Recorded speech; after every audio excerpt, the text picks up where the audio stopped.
थोड़ा ये बताएं कि वृंदावन पहले कैसा था, कि अगर जैसे आज से कंपेयर करें तो पहले तो कैसा था, मैं वो जानना चाह रहा हूँ। हितहरवंश महाप्रभु जिस समय राधा वल्लभ लाल को वृंदावन लेके आए हैं तो वाणियों में ये वर्णन आ रहा है कि सूर्य की किरण जमीन का स्पर्श नहीं करती थी और यमुना काफी विशाल थी।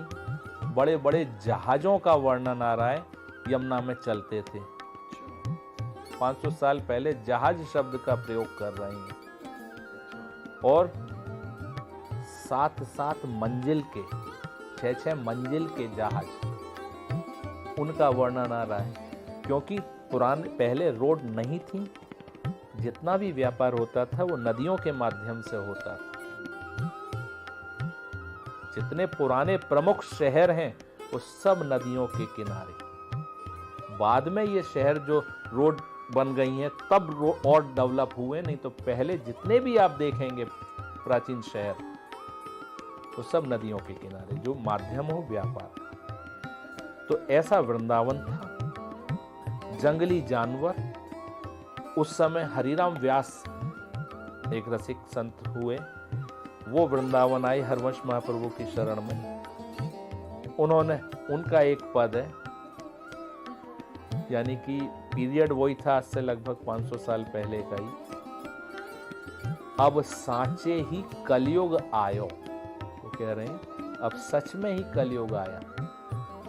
उसमें फिर लास्ट में लाइन आती है, मथुरा खुदत कटत वृंदावन मुनिजन सोच उपायो। इतनो दुख सहबे के काजे काहे को व्यास जिवायो। वृंदावन की लताएं कटने लगी थी, मंदिरों के निर्माण होने लगे। हरवंश महाप्रभु ने अपने जीवन काल में इस वृंदावन में एक जरा भी कंस्ट्रक्शन नहीं होने दिया। बड़े बड़े राजा आए कि महाराज मंदिर बनवा लो, ये करवा लो। अब राजा आज्ञा के पीछे कौन नहीं मानेगा, माननी पड़ेगी। तो भाई उन्होंने एक शॉर्टकट रास्ता निकाली कि राजा देख मंदिर तो बन जाएगा, उसमें ठाकुर जी विराजमान नहीं हो पाएंगे, उससे पहले तू मर जाएगा, बोल बनवाना हो तो बनवा। क्योंकि इतनी लताएं कटेंगी, इतने जीव मरेंगे, वो सारा अपराध तेरे ऊपर आएगा। तो बिना टोके ही अपने आप लौट जाते थे। कौन को मरने से डर नहीं है। तो वो बिना ऑर्डर करे ही लौट जाते थे। बड़े बड़े राजा आए उस समय में, लेकिन हरिराम व्यास बाद में लिख रहे हैं कुछ समय बाद ही, मथुरा खुदत, मथुरा में भी खुदाइयां हो रही हैं तरह तरह की। कटत वृंदावन, वृंदावन की लताएं काटी जा रही हैं। फिर कह रहे हैं मुनिजन, मुनि लोग कछु तो सोचो, कुछ तो विचार करो इस बात पे। फिर जब कोई नहीं उनको निष्कर्ष निकल रहा है तो फिर कह रहे हैं कि इतनो दुख सहबे के काजे, इतना दुख सहन करने के लिए मुझे क्यों जिंदा रखा है। ऐसे ऐसे रसिक संत हुए हैं। तो तब महाराज जी फिर ठाकुर जी कहाँ रहते थे, मतलब लताओं के ही मंदिर में। अच्छा, कोई कंस्ट्रक्शन नहीं, जंगल में ही। पद में वर्णन आ रहा है, लता भवन सुख शीतल छाहा, श्री हरिवंश रहत नित तहा, तहा न वैभव आन की। वैभव का बैरिकेड नहीं, कोई दिखावा नहीं, केवल विशुद्ध प्रेम। प्रेम में दिखावा नहीं चलता। जो एक्चुअल चीज होती है वो, आज तो प्रेम शब्द ही शब्द रह गया है, सार खत्म है। जैसे पत्ते पे ओस की बूंद गिरे और धूप निकलने के बाद में ओस उड़ जाए तो हल्का सा एक चिन्ह बना रह जाता है कि यहाँ पे ओस गिरी थी।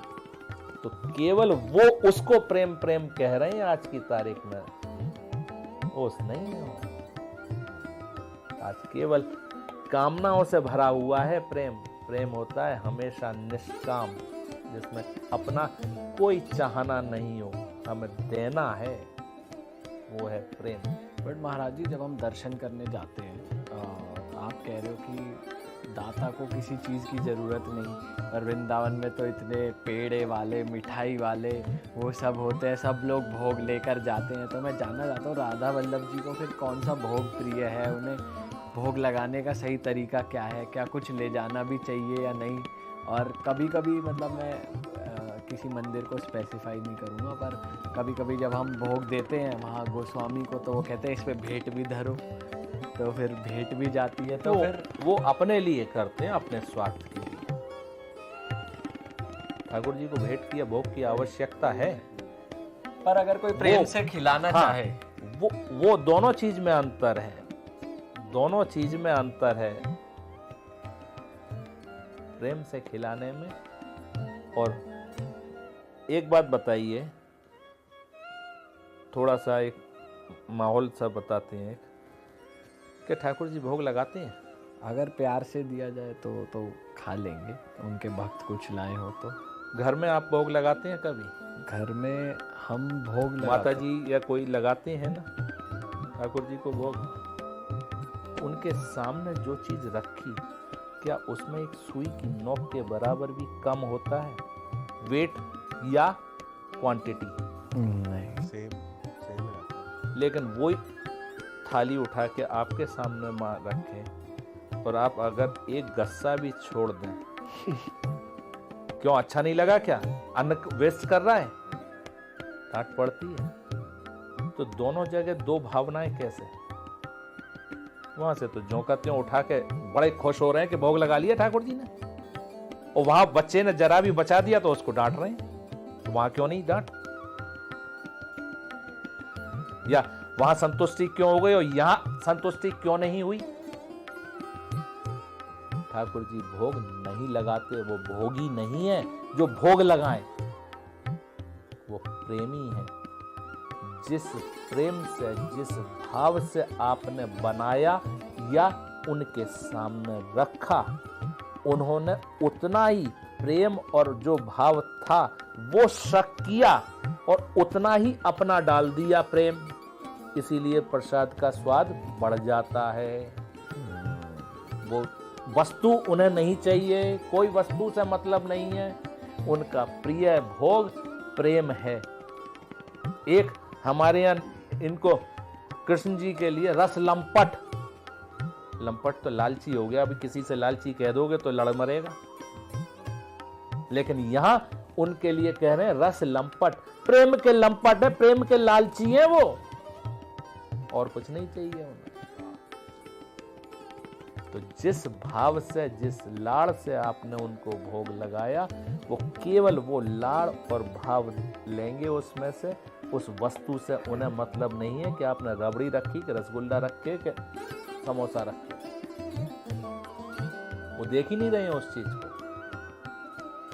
हमारे यहाँ कह रहे हैं विविध भांति व्यंजन करो, लौन बिना सब फीक।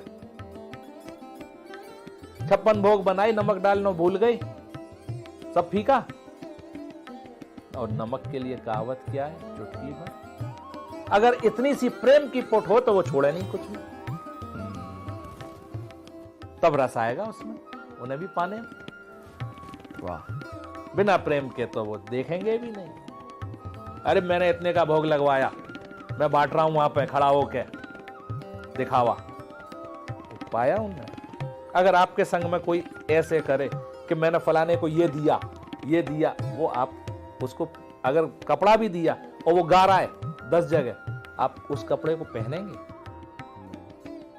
ठाकुर जी लेंगे? भक्ति क्या है? जो हमें अपने लिए अच्छा लगता है उसको और दिव्यता में उनके लिए करना। जो हमें अपने लिए अच्छा नहीं लगता आप उनके लिए करेंगे तो बेकार है। जो हमें अपने लिए अच्छा लगता है कि सामने वाला हमारे संग में ये करे, सामने वाला ये करे, आप चाहेंगे कोई बदमाश हमारा दोस्त बने या कोई जेबकट हमारा दोस्त बने? वो भी नहीं चाहेंगे, वो भी प्रेमी चाहेंगे। आप भी यही चाहेंगे कि प्रेमी हो, कोई मिलनसार हो, अच्छा बोलने वाला हो, उनसे ही दोस्ती करेंगे। जैसा आपको अपने लिए पसंद है उसको और दिव्यता में उनके लिए करना ही भक्ति है।